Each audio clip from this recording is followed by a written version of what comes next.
And we are live for the first time on the Brew Crew here in Hamilton, New Jersey. We've started, so Utah UCLA Week 6 recap. Let's get into it. Yeah, thanks for joining us in week 6. We're your hosts, the Brew Crew, and I'm Mike. And I am Mike. Today we're going to be talking about UCLA's 42-32 win over the number 11th ranked Utah Utes. Where do you want to start? This is a game we could talk about all night. It was a really exciting game, probably the biggest win that UCLA's had. They've had some big wins, but big time games where an opponent was really good, highly ranked.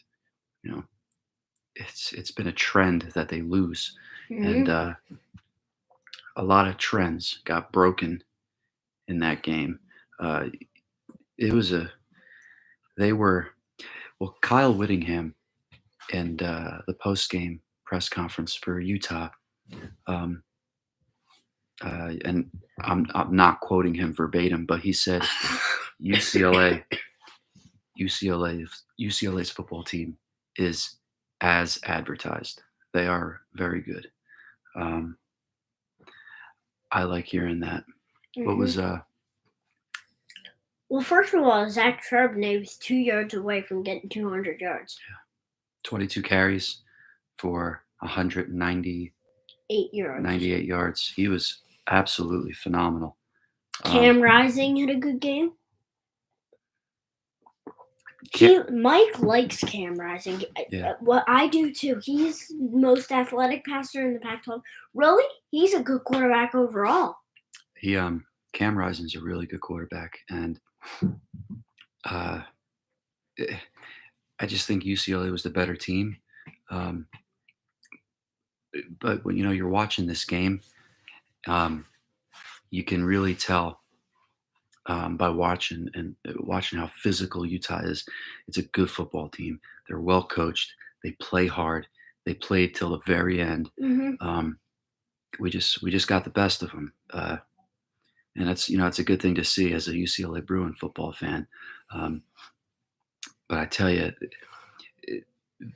the way UCLA does a pretty darn good job utilizing their tight ends. We've always had great tight ends, and I'll tell you, when I was watching the Utah offense this past week, they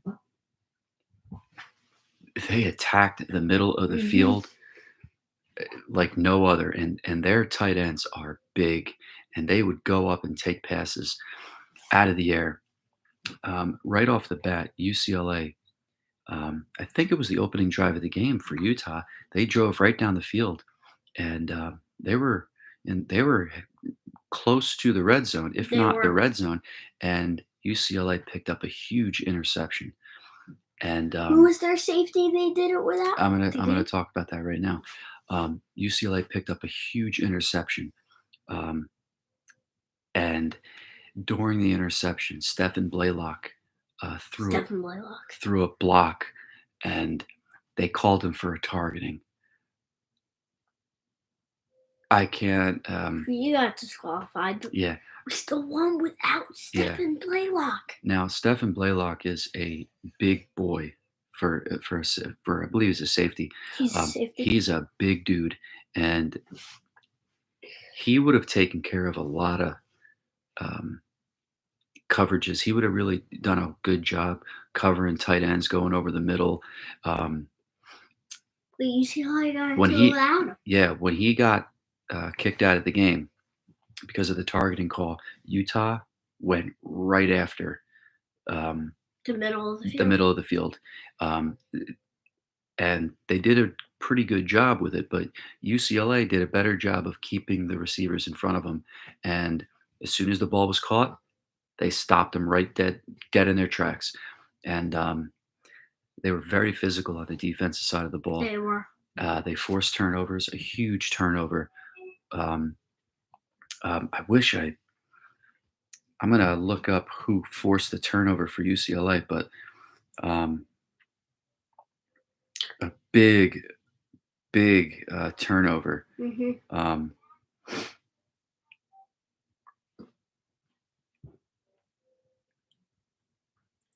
Yeah, we had a great game, really. DTR did great too.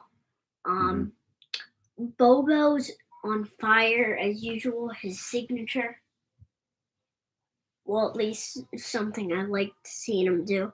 That was just fun seeing him catch a touchdown against Washington and go like that again at the crowd. But yeah, that was cool.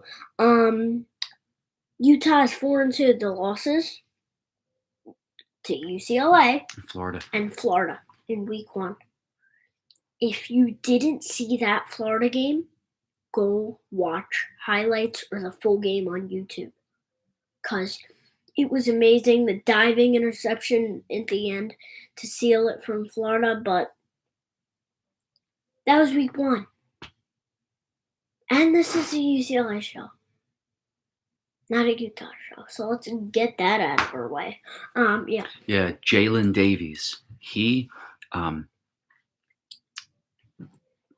linebacker, boy, he, and I hope I'm pronouncing his name right, Masao, he put his head right on that football and cracked Cam Rising.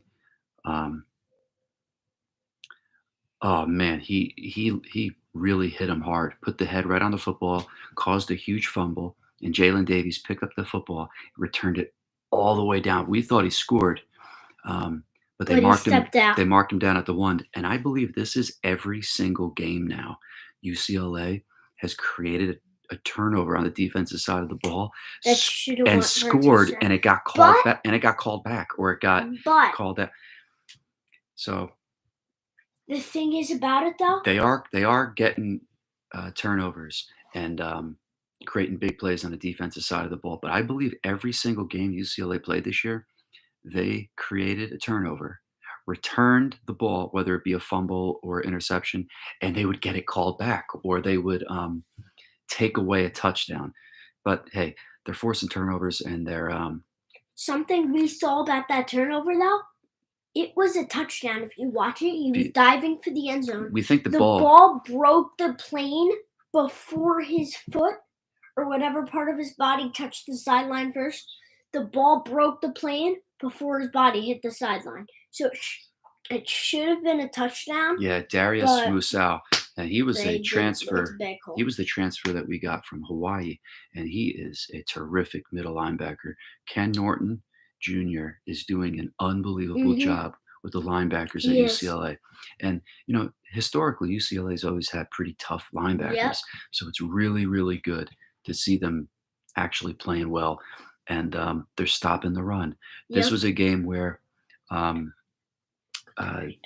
this was a game where UCLA they did give up some plays on the ground. They gave Utah rushed for 192 yards in this game. Okay, but UCLA outran them. Yeah, UCLA did outran. Now Tavian Thomas, he's a 6 yards. Tavian Thomas is a big running back. He is 6'2", 238. This guy is a big, bruising downhill running back. They held him under 100 yards. Okay. Cam Rising rushed for 60 yards. It's pretty tough to stop that guy from running. Overall, I think they did a really good job keeping the Utah Ute running backs from running wild. They were very physical. Defensively, the bend don't break theme, it's still alive and well with the UCLA Bruins, and they create turnovers. At the end of the day, it's you play to win the game. You win the game, that's what matters. And UCLA scored much more points than the Utah Utes. And at the end of the day, UCLA only surrendered 25 points on the defensive side of the ball. There was a pick six at the end of the game, obviously, but UCLA's defense, they have a darn good defense. They're doing their job. We've been talking. They can win the Rose Bowl this year or even get into the CFP, College Football Playoff. When this year started, I was just I didn't know what to think. I was like, let's just.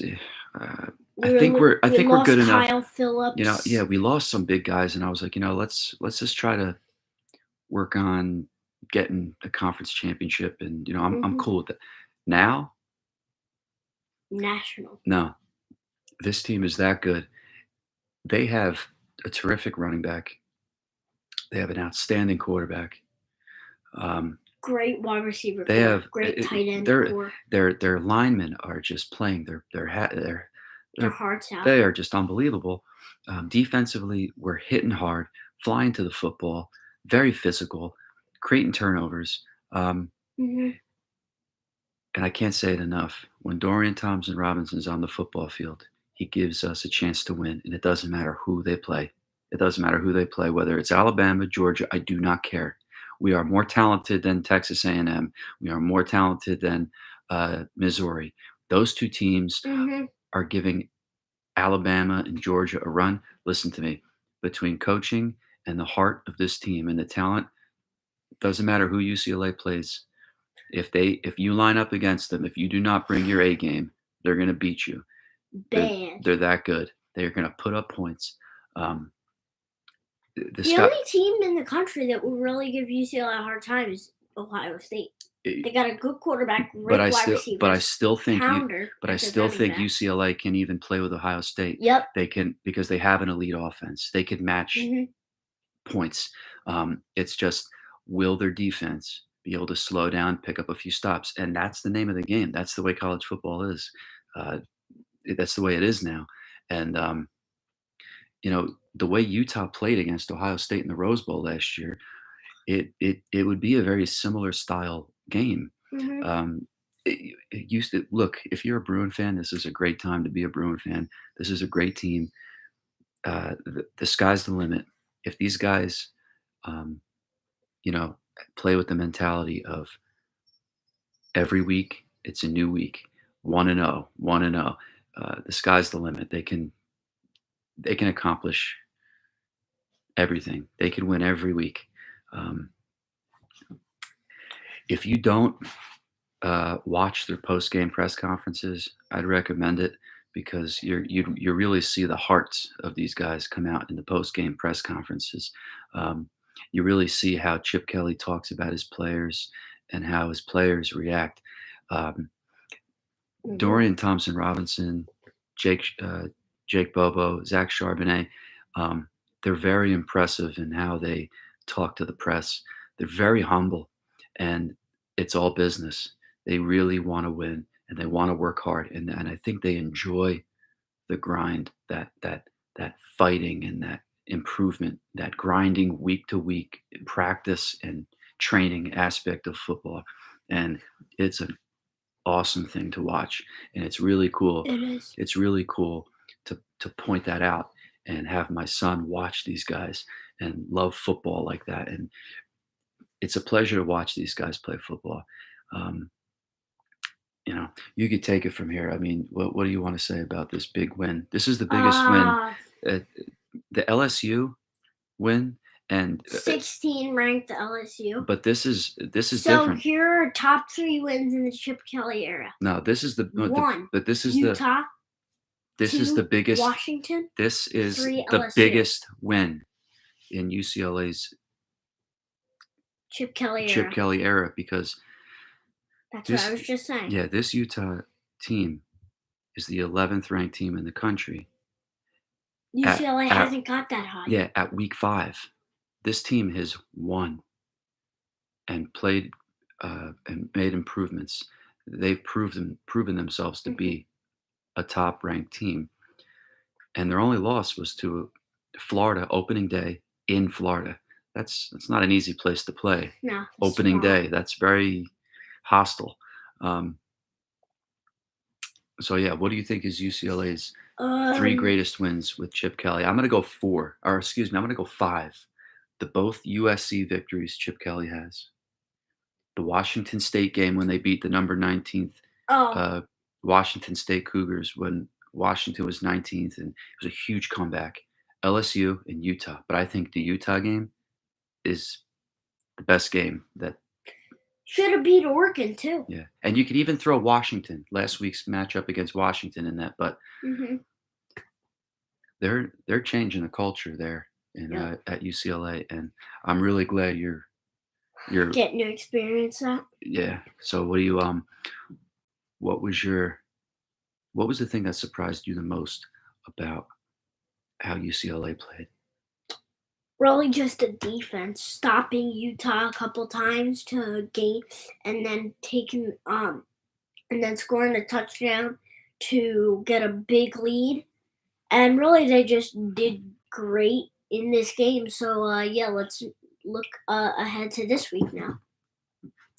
Yeah. To the bye. Well, we're not going to talk about Oregon yet. We'll talk to you guys later on in the week. I think things that they need to work on. Penalties. I think they just need to clean up a little bit of their and their penalties are not.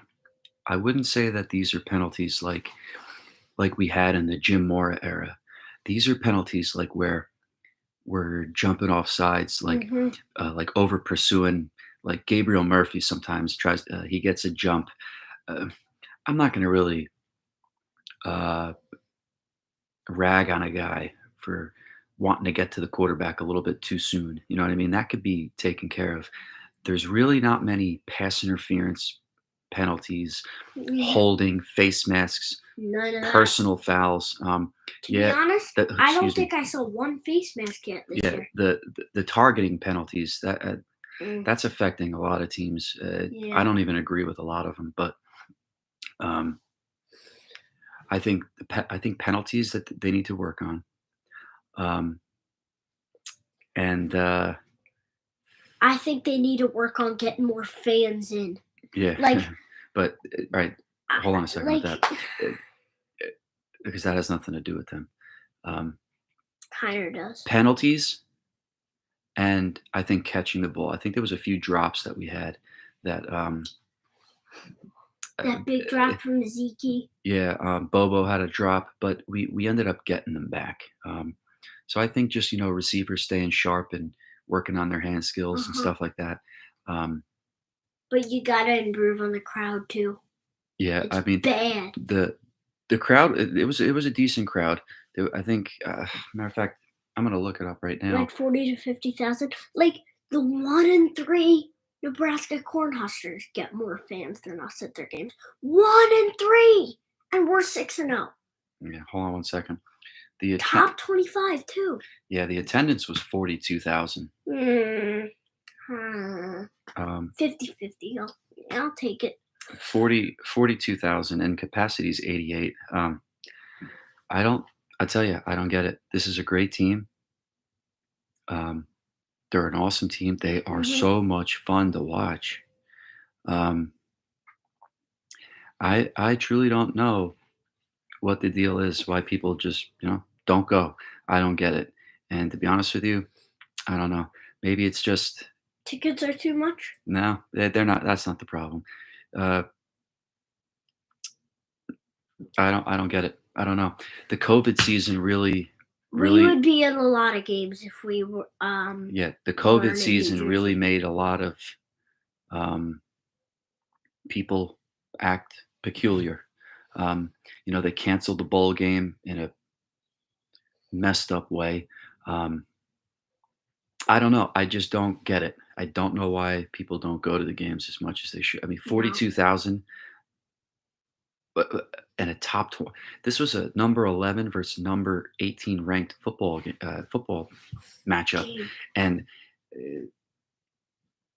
I don't know. I truly don't understand it, and I think that's a big reason why UCLA just today lost a big commit.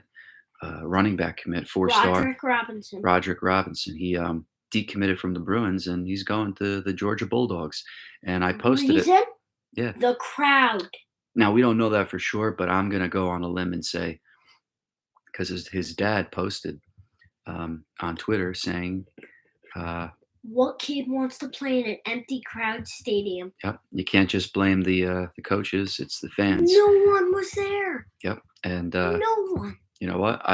I posted on Twitter and I tagged a bunch of Bruins and stuff on it, and I was like, "You're gonna lose this kid.